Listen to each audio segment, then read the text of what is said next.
రాష్ట్ర ప్రభుత్వం రెండు రకాలుగా కొత్త రేషన్ కార్డులను మంజూరు చేయబోతుంది. ఒకటి 3 రంగులతో కూడిన రేషన్ కార్డు, మరొకటి ఆకుపచ్చ రేషన్ కార్డు. ఇప్పటికే రేషన్ కార్డుకు సంబంధించిన జారీ కోసం టెండర్లను కూడా పిలిచింది ప్రభుత్వం.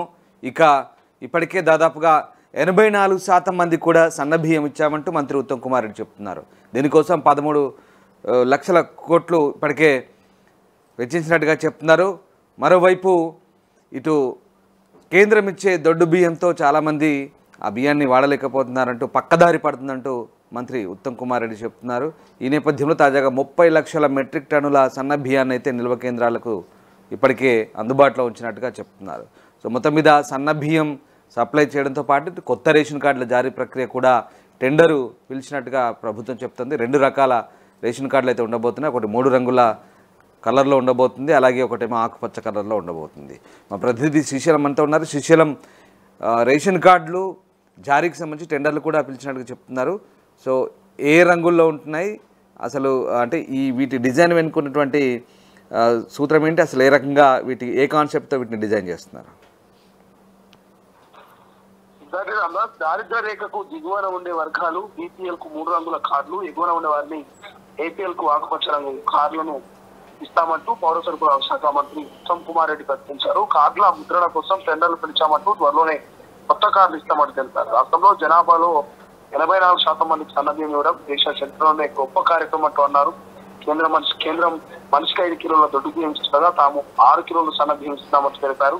రాష్ట్రంలో దొడ్డు బియ్యం ఇవ్వడానికి 10,600 కోట్లు ఖర్చు కాగా 3.10 కోట్ల మందికి సన్న బియ్యం కోసం 13,000 కోట్లను వేచిస్తున్నామంటూ ప్రకటించారు. జనసౌదా నుంచి మంత్రులు, ఎంపీలు, ఎమ్మెల్సీలు, ఎమ్మెల్యేలు, కార్పొరేషన్ చైర్మన్లతో ఉత్తమ్ వీడియో కాన్ఫరెన్స్ నిర్వహించారు. మార్కెట్ లో 40 కిలో సన్న బియ్యం కొనుగోలు చేసి పేదలకు ఉచితంగా ఇస్తున్నామంటూ తెలిపారు.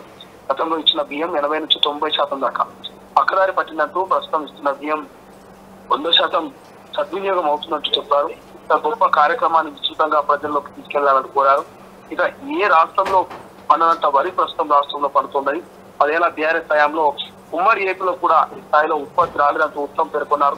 రాష్ట్రంలో వడ్ల సేకరణ కోసం 8,209 కేంద్రాలు పెట్టాలంటూ నిర్ణయం తీసుకున్నామని, ఇప్పటిదాకా 2,573 కేంద్రాలు తెరిచామంటూ వెల్లడించారు. ధాన్యంలో తేమ 17% పైన ఉంటే కొనుగోలు చేయబోమంటూ చెప్పారు.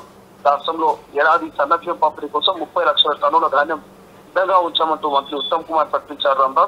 తెలంగాణ ఏర్పడే నాటికి 90 లక్షల మందికి తెల్ల కార్డులు ఉండగా 10 ఏళ్లలో కొన్ని రద్దు కాగా కొత్తగా ఇచ్చింది 49,000 కార్డులని చెప్పారు. ప్రస్తుతం 2.81 కోట్ల మందికి సన్నబియ్యం అందుతుండగా కొత్త రేషన్ కార్డు దరఖాస్తు వెరిఫికేషన్ పూర్తయితే ఆ సంఖ్య 3.10 కోట్ల మందికి చేరే అవకాశం ఉందన్నారు. ఎన్నికల కమిషన్ అనుమతి ఇవ్వనందున హైదరాబాద్ లోని సన్నబియ్యం ఇవ్వడం లేదంటూ ఎన్నికలు పూర్తిగానే ఇస్తామంటూ తెలుపుతున్నటువంటి పరిస్థితి మనకు కనిపిస్తుంది. Ramdas. Right, yes, thank you Srisailam. So కొత్త రేషన్ కార్డులు జారీ చేస్తే దాదాపు 3,10 లక్షల మందికి సన్న బియ్యానికి గాను 13,000 కోట్లు, 13,000 కోట్లు ఖర్చు అవుతుందని ప్రభుత్వం భావిస్తోంది. సో ఇప్పటికే సన్న బియ్యం పంపిణీకి 30 లక్షల టన్నులు అయితే బియ్యం రెడీ అంటూ ఉత్తమ్ కుమార్ రెడ్డి చెప్తున్నారు. సో ఇటు సన్న బియ్యం పంపిణీతో పాటు 2 రకాలుగా రేషన్ కార్డులు ఉంటాయి. ఒకటి 3 రంగుల్లో ఉంటుంది, ఒకటి ఆకుపచ్చ రంగులో ఉంటుంది. సో కొత్త రేషన్ కార్డుల కోసం అయితే టెండర్లను పిలిచింది ప్రభుత్వం. ప్రపంచంలో ఏ మూల ఏ క్షణం ఏం జరుగుతుందో వేగంగా తెలుసుకోవడానికి తొలి వెలుగు వాట్సాప్ ఛానల్ని ఫాలో చేయండి.